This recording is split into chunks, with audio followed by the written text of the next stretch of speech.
We are discussing critical minerals and rare earths, and we're going to be signing an agreement that's been negotiated over a period of 4 or 5 months.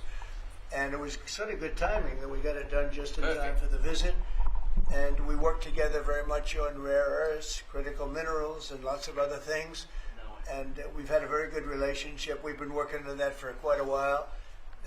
In about a year from now, we'll have so much critical mineral and rare earths that you won't know what to do with them. 出访白宫的澳洲总理艾班尼斯和美国总统川普才刚坐下来没聊几句，两人就直接大笔一挥，签署一项重要的稀土协议。We are discussing critical minerals and rare earths, and we're going to be signing an agreement that's been negotiated over a period of 4 or 5 months. And it was sort of good timing that we got it done just in time for the visit. 美澳将在未来半年内共同投入10亿美元，启动总额达85亿美元的供应链建设，高调对抗中国近期提出的稀土出口限制。这个举动难免被外界认为是川普赶在亚太经合会前要先给中国国家主席习近平下马威。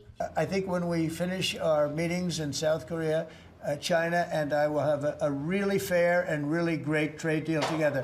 川普不只对美中贸易谈判乐观，还透露他已经获邀在明年初访问中国。不过，现场记者更关心川普捍卫台湾的决心，因为五角大厦评估中共可能在2027年犯台，这恰巧也是西海岸舰队基地美国和英国潜舰轮调的年份。Do you see AUKUS as a deterrent for China in the Indo-Pacific? Yeah, I do. I think it is, but I don't think we're going to need it.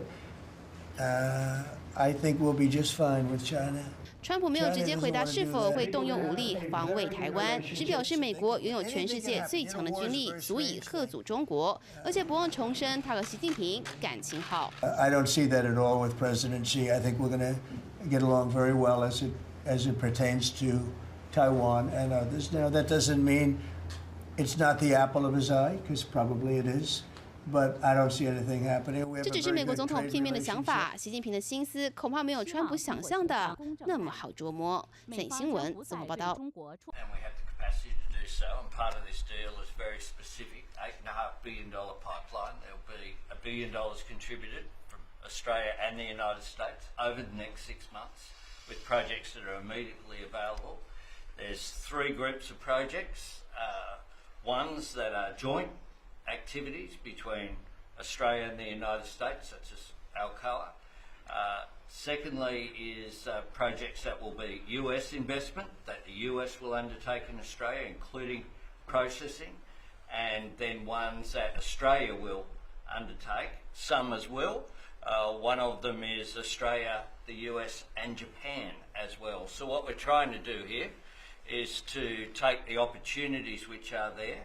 Australia has had a view for some time, a bit similar to putting America first. Right. Our plan's called A Future Made in Australia, which is about not just digging things up and exporting them, but how do we make sure that we have across the supply chains with our friends being able to benefit, seize those opportunities. So we certainly see part of what this is about isn't just digging things up. It's also about processing, including the joint ventures between Australia and the United States. We are way ahead of China militarily, the United States. We're way ahead of them in every form of military, other than they're building a lot of ships, and we'll have that started. We'll be catching them on that. But we will, when it comes to weaponry, when it comes to, I'll go right now, AI. The big thing is AI. They're building more plants in this country than anybody ever imagined.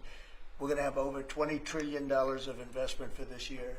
The most we ever had was a tiny fraction of that. As an example, Biden, who's the worst president in the history of our country by far, by the way, but they were less than $1 trillion for 4 years. We're already now breaking $18 trillion of investment in 8 months. 18 trillion. No country in history has ever done that. We're way ahead of China in AI, and we're way ahead of China militarily from the standpoint of the sophisticated weapons. We have weapons that a lot of people don't even know about, and I got them started 4 years ago. I rebuilt the military 4 years ago, fortunately, because Biden didn't do anything but give a piece of it away to Afghanistan. Fortunately, as much as it sounded like it was a small part of what I built, but the Afghanistan giveaway was one of the worst. That was probably the most embarrassing day in the period in the history of our country. But we have the greatest military. We have the best equipment. We have the best manufacturers of equipment. We have the best weapons. When you look at our weapons, I've been talking a lot about our weapons. Everybody wants our weapons. But it's great to be working with Anthony. It's great to be working with the people of Australia because they also, I mean, it's a smaller country, but you have done a fantastic job in weaponry and the kind of things that we do a lot of joint work together. Our militaries work very, very closely together. We've been really an amazing ally when you think of it, right? There's never been any games. We're strongly committed, and they're strongly committed.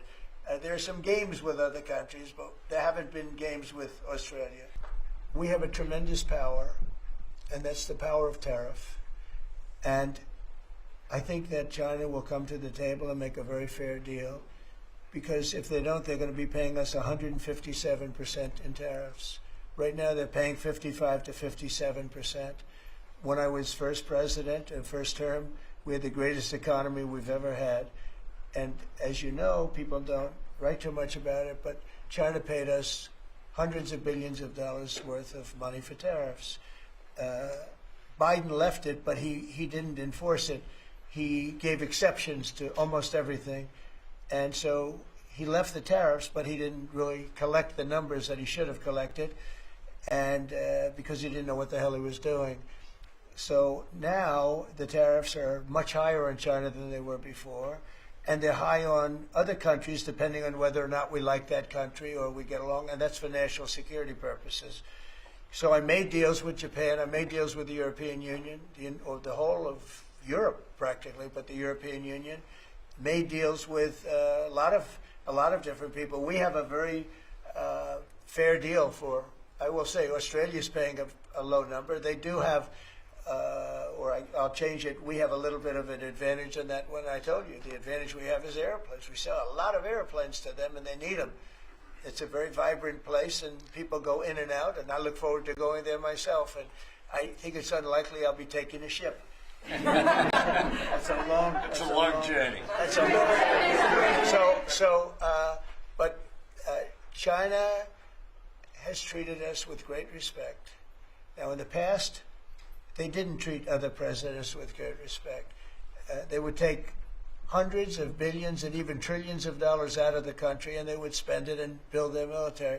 Now they're treating us with great respect. Now, we'll see what happens. I said, if we don't make a deal, I'm putting on an additional 100% on November 1st.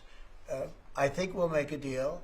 They threatened us with rare earths, and I threatened them with tariffs, but I could also threaten them with many other things, like airplanes. You know about airplanes, because they can't get parts for their airplanes. We build their airplanes. We do a great job. They're largely Boeings, and we could stop the parts. We did stop the parts, actually, when they did the initial threat. That's a big... They closed down over 400 of their airplanes, but we don't want to do that. But we have a much simpler thing. If we don't make a deal, we'll charge them a very substantial tariff, and they'll be paying us hundreds of billions of dollars a year, which they're basically paying right now. We had presidents that allowed China and other countries get away with murder. We're not going to allow that, but we're going to have a fair deal. I want to be good to China. I love my relationship with President Xi. We have a great relationship.